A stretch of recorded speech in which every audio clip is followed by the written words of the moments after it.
Aujourd'hui, nous allons vous parler de deux biais qui ont trait au marketing. Pour ce faire, nous allons requérir l'aide de quelqu'un. Gilles. Salut Gilles. Gilles est un homme en somme tout banal.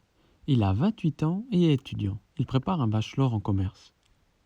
Gilles a besoin d'un bureau dans sa chambre. En effet, depuis quelque temps, il se retrouve à devoir travailler chez lui plus souvent. Il décide alors de regarder plusieurs sites. Après une courte recherche, le site le plus courant et bon marché est celui d'IKEA. Gilles va sur le site et commence à chercher dans la section appropriée. Après quelques instants, il trouve le bon meuble pour sa chambre. Il est grand et tellement classe. Mais le bureau parfait n'est pas disponible en ligne. Gilles n'avait pas vu le filtre. Quelle grave erreur. Maintenant, il doit choisir entre attendre que le confinement soit terminé pour aller le chercher au magasin ou faire le deuil du bureau de la perfection et en trouver un autre qui serait disponible online et livrable. Gilles se met donc à nouveau à rechercher sans oublier d'appliquer le filtre disponible en ligne. Après un certain temps de recherche, il trouve un autre bureau, un peu plus petit et ma foi un peu moins classe.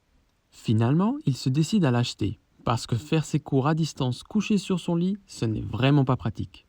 Gilles se voit proposer d'autres produits qui pourraient l'intéresser, mais il n'a rien besoin pour le moment et ferme cette fenêtre.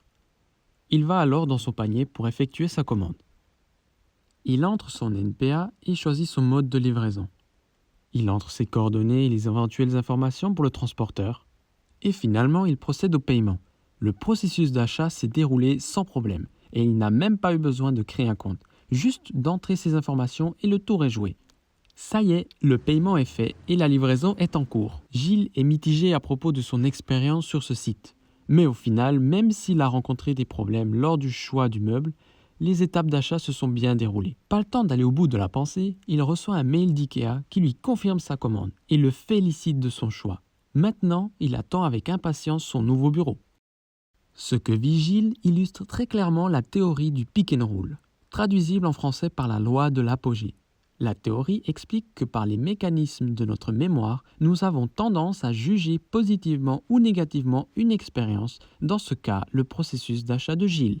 Le jugement de l'expérience est fait selon le pic de l'expérience et la fin de celle-ci, quand Gilles a trouvé le bureau dans le catalogue ou le final de l'expérience avec le processus et la confirmation d'achat. Si pendant un de ces deux moments un problème persiste, l'expérience sera considérée inconsciemment négative, en négligeant tous les autres moments.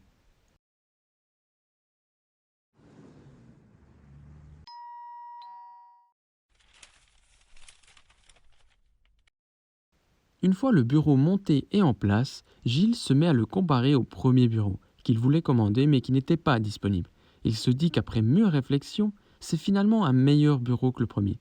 Il est plus beau, il a l'air de meilleure qualité, et que malgré sa taille légèrement plus petite, il se dit qu'il n'avait de toute façon pas besoin d'un plus grand bureau.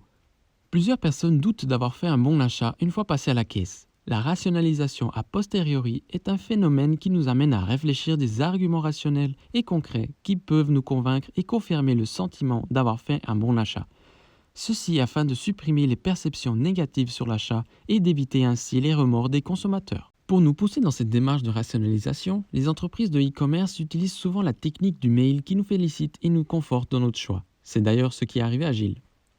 En plus, Gilles s'est conforté dans son choix en se disant que ce meuble était finalement mieux, qu'il ne pouvait pas le trouver sur un autre site, la taille est idéale pour sa chambre, etc.